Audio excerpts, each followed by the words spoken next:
Milwaukee clearance. Good morning, November 6355 Juliet on the ground at West Bend. Like to pick up our IFR clearance to Seattle, St. Paul Downtown Airport. Now wait, what's going on here? That's me, alone in my aircraft, nervously fumbling through requesting an IFR clearance. Well, that can only mean one thing. I passed my instrument check ride. Hey everybody, Alyssa Miller here in the hangar with Jules. And that's right, you heard me correctly. I passed my instrument check ride. I am now an instrument rated pilot. It has been a long and crazy road. So I thought I would share with you a little bit of that journey, what it's been like, talk a little bit about the check ride itself, the things I did to prep for it, and then I'll even share a little bit more about that little snippet of what you just saw there, which is my first flight as an instrument-rated pilot on an IFR flight plan. All right, so like I said, my journey to my instrument rating has been a really long road. It started back in February of 2023, which was about 4 months after I got my private pilot certificate. I bought 2 ground schools. One was Sporties, the other was Gold Seal. This is exactly how I went about my private pilot training, and so I wanted to repeat that again. You see, I like both of those online ground schools for different reasons, and I found they were really complementary. On the Gold Seal side, the content is just amazing, okay? I love the videos, the instructors they've got are awesome. I even was in contact with Russ Still, who was the founder of Gold Seal and is obviously still very involved in creating a lot of that content. And I was able to ask him questions, point out things that I thought might be errors in the courseware and whatnot. And it was a really, really good experience once again. On the Sporties side, I went with Sporties because I really like their test prep. They've got all sorts of options for how you can study for the written exam, and it does a really good job of helping you focus on the areas that you're struggling at the most. Now for me, with the written, the pressure was on. Some of you might know that on my private pilot's written, I got a 100%. Now, I knew there was no way I was going to repeat that performance again, but still I had people out there in my corner cheering me on, joking with me that they were expecting me to hit that mark again. Well, I didn't. I got a 93, which I am super happy with. Obviously, it's pass or fail. If you pass, you pass. If you fail, you fail. But 93, I felt like that is a really, really solid score for what is a very difficult test. And I wasn't at all surprised to find out that the bulk of the questions that I got incorrect were all those crazy VORs with the HSIs and whatnot. I just find that it's too ethereal, and I really struggled with that, even though when I'm in an aircraft and I'm really flying somewhere, I don't have any problem figuring that out. Now, it also didn't help that when I took the written test, I had never flown in an aircraft with an HSI before. So, I didn't have that practice nor that context as I was working through that. So maybe something I might have tried to do differently. All right, so let's talk about getting into flight training. So if you've seen some of my other videos, you know that back in July of last year, I took my plane to go get all of the avionics upgraded and prepared for IFR training. So this meant that I didn't start my flight training right away. In fact, it had to wait for quite a while till later in the year. But that doesn't mean I didn't do any training at all. You see, one of my friends, Lindsay, who you might see making a few guest appearances in other videos on my channel, we were both working on our instrument rating at the same time.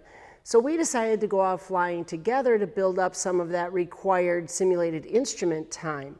We explored different airports around Wisconsin and Minnesota and Illinois. And the way we did is one of us would fly under the hood one direction with the other as the safety pilot, and then we'd switch to come back. So it was a great way to see a lot of neat new airports, explore what was around, and also build up that time. We ended up building up about 24 hours of simulated instrument each, at least that's what I had, and it was a great way to start practicing.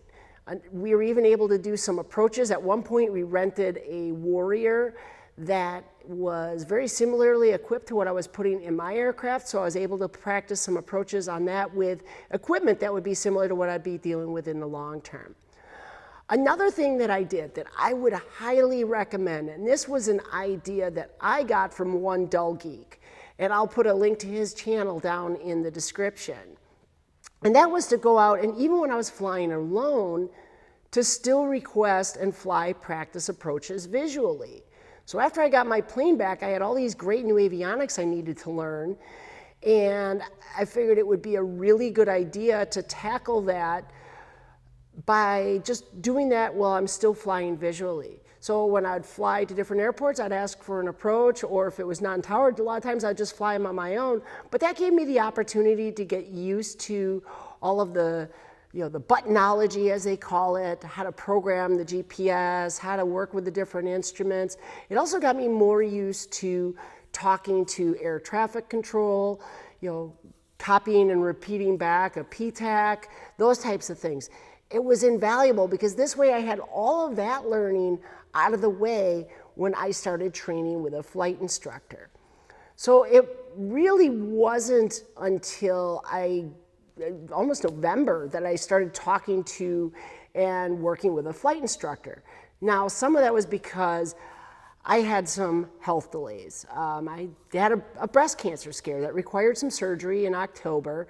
So after getting my airplane back in August, I had a space there where there just was no flying happening. So it wasn't until November that I went up with my CFII for the first time. But like I said, we started in November, ended up putting in about 23 hours. But there were other delays too. In December, I got COVID. And so that, of course, took me out of flying for a couple of weeks. Additionally, I had multiple mechanical issues, one of which you might have seen on my channel. If you saw that emergency landing at DuPage, that was a day I was out flight training with my instructor, and we had that engine issue on takeoff. So now my plane was gone for a little over a week while they worked on that and took care of that. I'll put a link to that video up there so you can check it out if you want to see more about what happened there. Right after I got my airplane back from that, now I had another issue with the mixture cable. And the mixture cable had to be replaced, but it took weeks to get that part in. So that was another delay. And then we hit January, and now it was time for an annual. And my annual took longer than typical because there was an AD that had to be complied with, that required some parts, that it took a long time to get, all the usual stories. And then weather hit.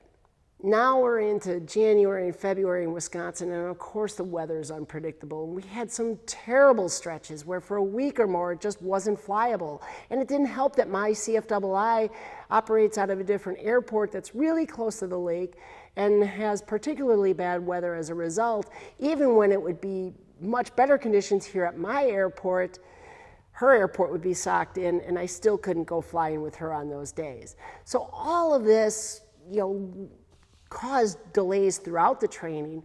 And then when I finally got my check ride scheduled, the weather struck again, and I ended up rescheduling the check ride 3 different times.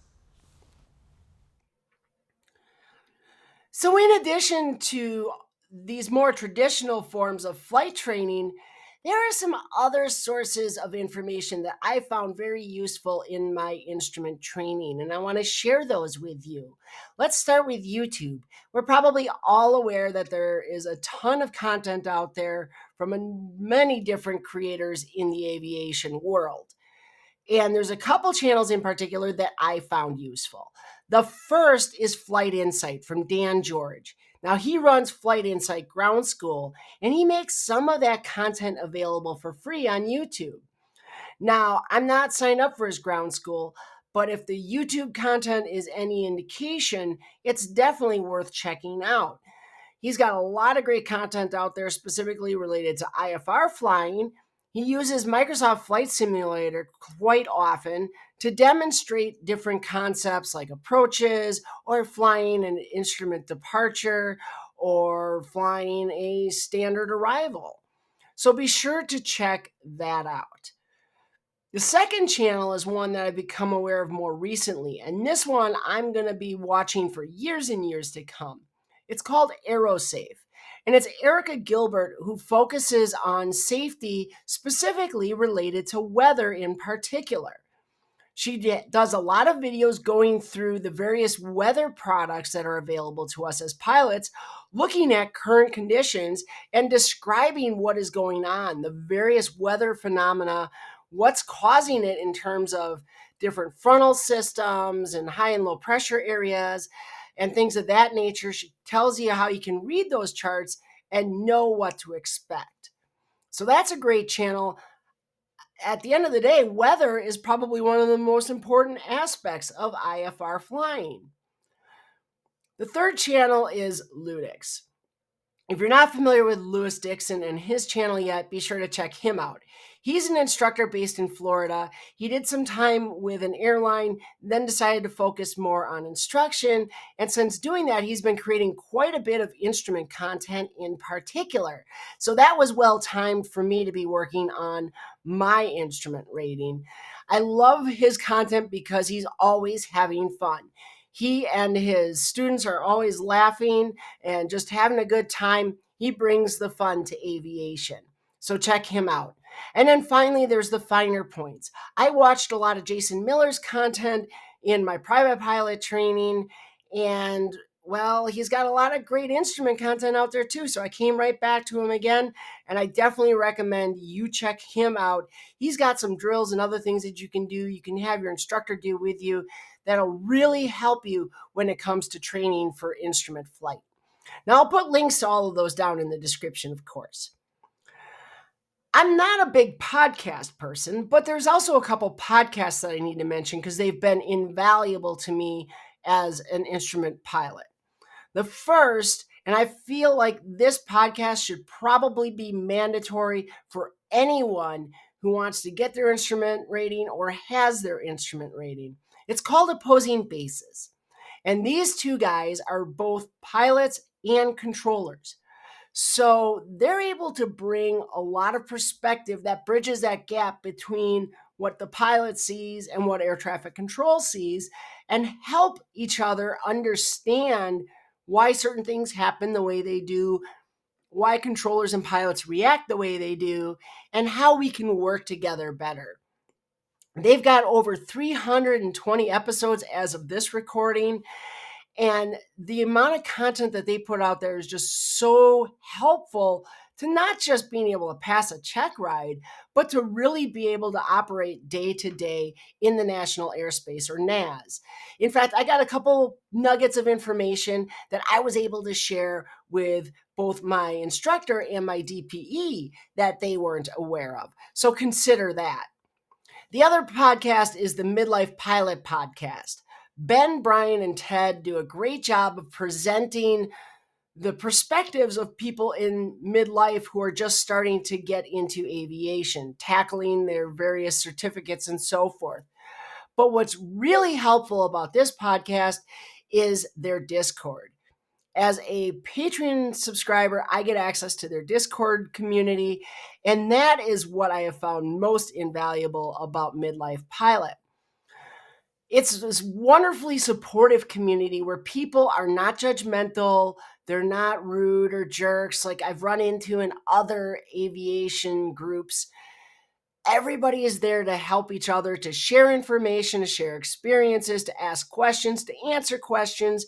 There's people in there of all differing levels of experience, from student pilot up through CFIIs. Definitely check it out and get yourself into that community. It's been super helpful for me, and I think it would be for you too. All right, so I also want to talk about some things that I did that are kind of non-traditional in terms of Checkride Prep. These were ideas I got from other places as well. The first was to take my logbooks and number each page. Charlie Gasmire over at Aviation Academy had this idea that he put out in a video. And it's perfect because what it allows me to do is create an index of all of the entries in my logbook that pertain specifically to the experience requirements for my instrument rating. Those are spread out all throughout my logbook, so trying to tab out all those pages would be tough. But instead, I was able to consolidate all that information into a simple spreadsheet that then pointed to what pages they appeared on, or because I also use both a paper and a ForeFlight logbook, there were certain ones that were only signed by my instructor in ForeFlight, so I was able to reference which ones those were as well. And by consolidating it all into that spreadsheet, I was able to show the simple totals, make it all easy and organized for the DPE, which is something they love to see you come prepared with, something that's organized and ready to go. Another thing I did, and this was an idea that Seth Lake talks about, is the use of binders in the documents section of ForeFlight. So under documents, you can create binders that just group together different materials. I put a PDF copy of my airplane's flight manual, the AFM, in there. That way I could leave the 56-year-old original in the aircraft where it belonged, but still have all of the performance charts and other things to reference for the oral. Other things that I threw in there, different FAA publications, of course, the FAR AIM, the TERPS, the Instrument Flying Handbook, other things that I might find useful. You can highlight them, you can bookmark pages, etc. It's wonderful. Now, what was really cool, though, was I also discovered that in the plates section of ForeFlight, you can also create binders. And what's really neat here is if that you've set up a flight plan and loaded it to the flights section, and then you go to the plates, it will actually pull in that flight for you and make available to you all of the information for the airports that are involved in that flight. So you have your departure minimums and obstacle departure procedures, any standard arrivals, your standard instrument departures, all the approach plates, and you can easily pick which ones you want to add to that binder from there, so you don't have to go searching for each one separately. So I did that. I also set up a separate binder where I put all the approach plates and other information about, alternate minimums and all that into that binder for the Checkride. And these were for airports that are in the area that I figured we were likely to go to on my Checkride, so I could get familiar with a lot of that stuff. So I found that super helpful. And then finally, I think a lot of people get told to make a personal minimums document. And so that's what I did.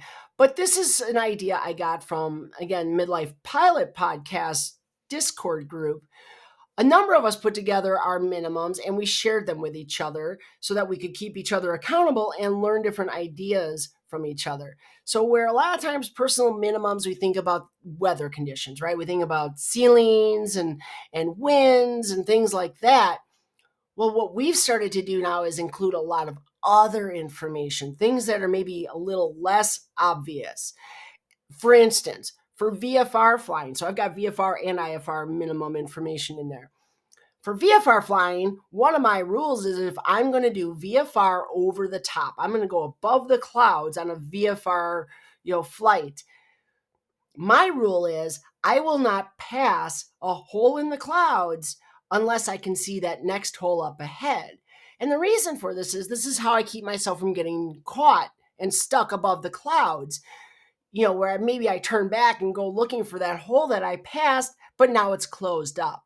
So this was a good way, even in, VFR flying, to demonstrate that, hey, Mr. DPE, I am actually taking into account a lot of these other types of risks and accounting for them appropriately. So I would recommend doing something like that and thinking beyond just, things like the weather minimums, but think about some of the other things that you do to keep yourself safe while flying. All right, so let's talk about the check ride. So I had the check ride rescheduled a couple times, and I was scheduled for a Wednesday. But on the Friday before, the DPE sent me a text message at 9:30 in the morning, said he had just had a last minute cancellation and wanted to know if I wanted to go now. Now, a lot of people will say maybe you don't want to do that, you're not prepared. In this case, I had already prepped for the previous reschedules, so I knew what was coming anyway. So I made sure that I was in a good state, ran the I am safe checklist. I made sure that the weather and all the conditions, everything were good, and I texted him back, said, yep, I'll be on my way. Got there, met him at his airport. The oral part was the first piece, of course, and that took about 2 hours. It started off with the simple stuff, doing the IACRA forms and all the paperwork, checking my qualifications, making sure we had all the logbook entries and endorsements and things. And then, of course, the aircraft as well, going through Jules' logbooks and talking about the annual and everything else and making sure the avionics were all inspected and ready to go. But after that, we got into the meat and potatoes. And this is why I chose this DPE, because he is very focused on using scenarios. He doesn't throw a lot of, question answer trivia style stuff. It's, hey, we're going to do this thing. What do you think? Or how would you react? And so he had two focus areas in particular. The first was weather and planning. And he set up this scenario, I remember this part specifically, where we were going to fly from someplace in Illinois to someplace in Wisconsin, a non-towered field in Wisconsin. And he said, for the last 3 days, it's been awful weather. It's been snowing and freezing rain and just yuck.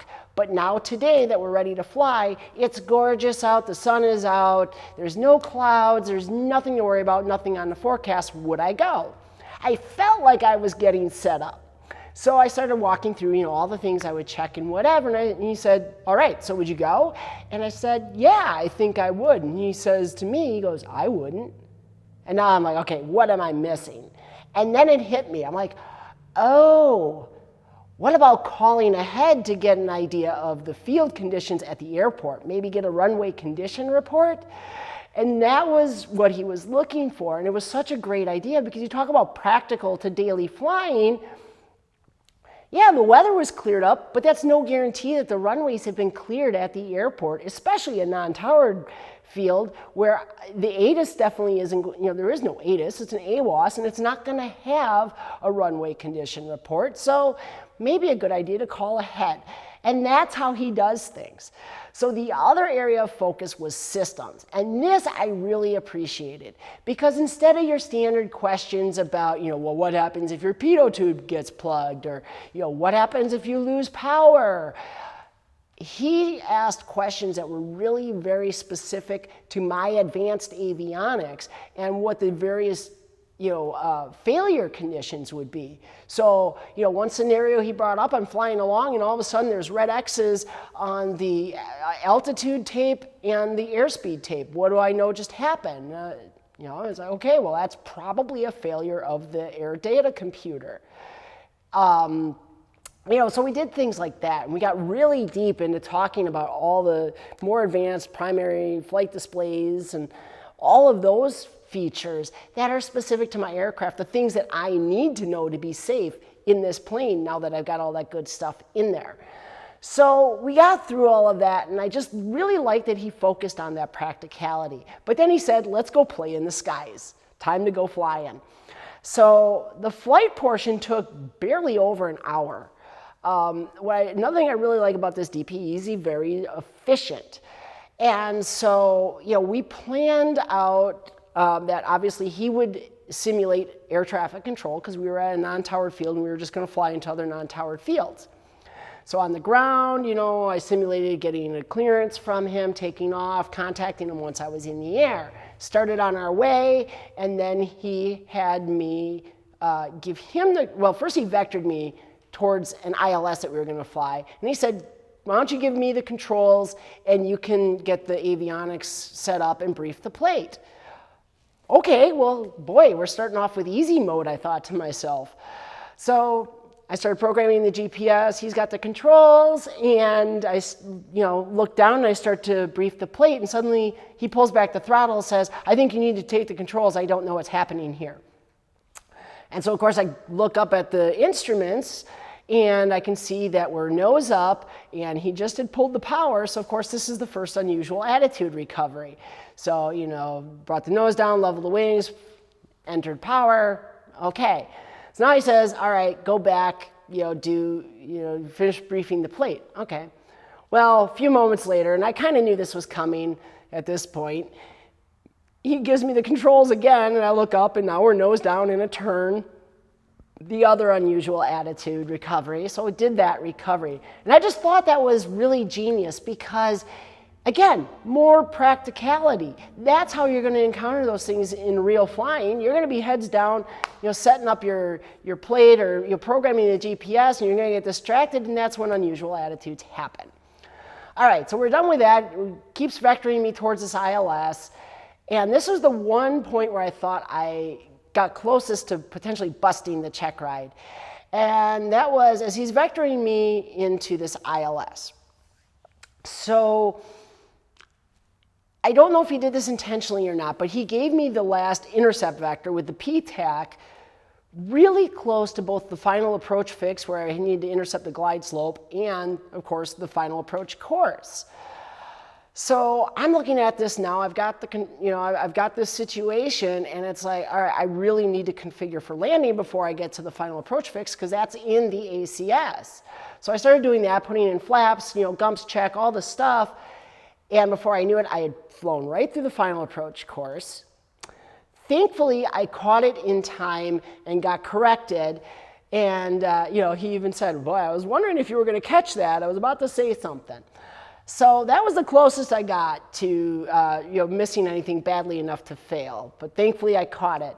So we went in, did the mist, came back around. He vectored me back for the same runway, and this time we did the localizer approach, circle to land the other direction because the winds were actually favoring the other way. So we did that down to minimums, made the circle, come in, did a touch and go landing, the absolutely smoothest, most butter landing I could have hoped for. Just right down the center line, exactly the way you want it. The wheels barely chirped when they touched. Beautiful. And he started giving me a hard time, started teasing me about it. But okay, fine. We took back off. Now we were off to go do a DME arc. So went and flew this DME arc, then we went back to the airport where we started, and we did the hold for an RNAV approach there, and we did that RNAV following LNAV minima and step downs. And that's where he did the partial panel. Now in Jules, a partial panel is pretty hard to set up because there's so much redundancy. There's not a lot that he can take away from me that I don't have something easily redundant to it. So he ended up, he covered up the ADI and said, now what are you gonna do? And I flipped the reversion switch, which turns my CDI into an ADI, and I was able to still fly it. I changed the navigation on the GPS to show the navigation page and whatever. But pretty straightforward. Landed, definitely not as nice this time. It was a lot firmer, and again, he gave me a hard time. But then he said, congratulations, you're an instrument-rated pilot. And that was it. We were done. I had my rating. All right, so finally I said I would share a little bit more about that first flight. So obviously I've got my instrument rating, now I want to use it. The next day was looking like beautiful weather, so I thought, well, the DPE and I had talked about just file every time, which I think is a good idea. I do flight following for any flight over a half hour anyway, so why not just do it and be in the system with an IFR flight plan? So I made plans with my sister to meet her at the St. Paul downtown airport and have brunch with her at Holman's Table. So I filed the flight plan, and one of the challenges flying out of where I am and trying to get up to the Twin Cities is that you've got these 3 big military operations areas between us. So I filed the flight plan to stay south and then come up on the western side of those MOAs to St. Paul. That's a pretty typical routing. It's a couple airways that gets you there. And I figured, especially I know on the weekends, those MOAs are typically active. So I filed that, and within minutes, ForeFlight kicked back an email to me, and it said, expected route updated. I looked at the updated route, and it was this route that was going to take me through the MOAs.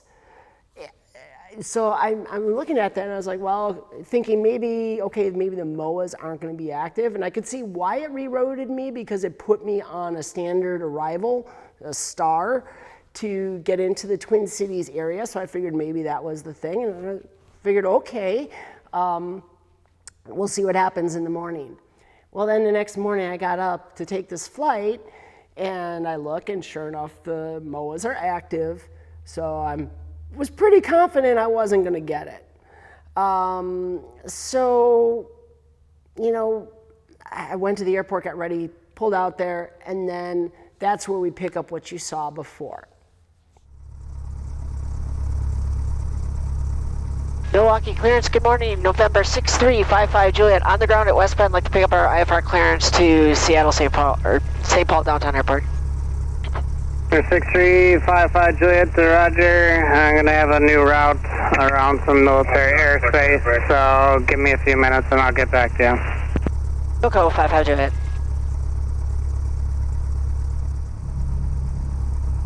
The 6355 Juliet, you ready to copy? Ready to copy, 55 Juliet. 6355 Juliet, hold for release, cleared to St. Paul via radar vectors to BIP at Bravo, India, Papa, India, Delta, direct. Climb maintain 3000, expect 10,000, 10 minutes after. Departure frequency is this frequency and squawk 3131. All right, clear to the St. Paul Airport via BIPID, then direct. Altitude 3000, expect 10 after 10, stay on this frequency for departure, and squawk 3131 for 55 Juliet. 55 Juliet, read back sky. Delta 1533, turn right 180, descend and maintain 2600. 55 Juliet, hold for release, advise number 1 ready to go. Wilco 55 Juliet.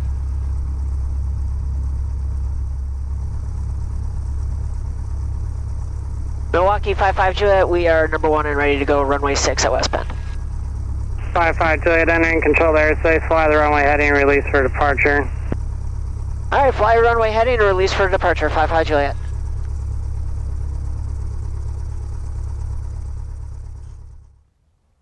So what ultimately happened there was I called for the clearance, very nervous, stumbled through it, made some weird, don't ask me where Seattle St. Paul is, that's a mythical place that apparently I just made up in my head.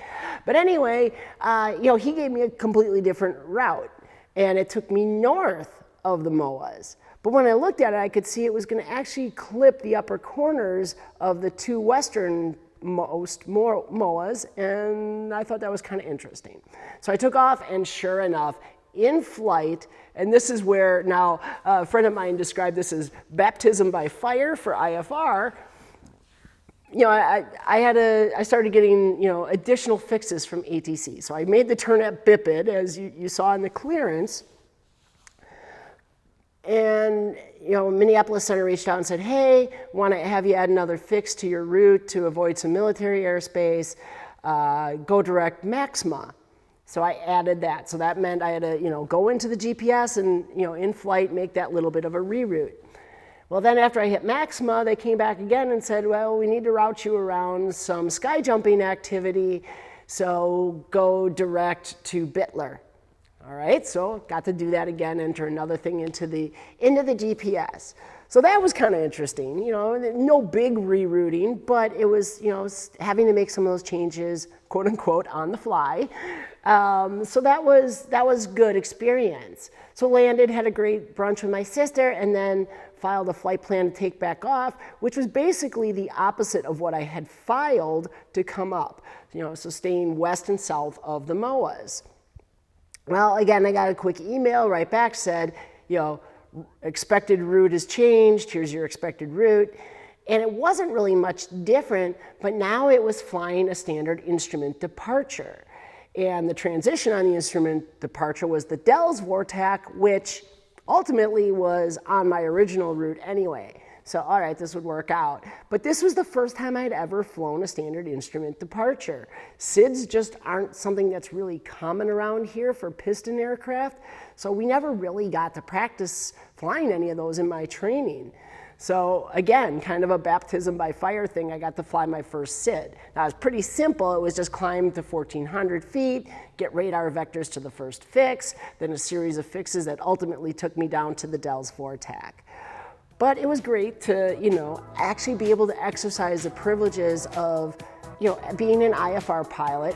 Even if I wasn't in IMC conditions, I at least got to now be on an IFR flight plan, working with ATC, and really thinking about flying in a very different way. So thank you all so much for checking this out. Until, I hope I have lots more adventures to share with you. But until then, keep the blue side up and stay safe. We'll see you again real soon.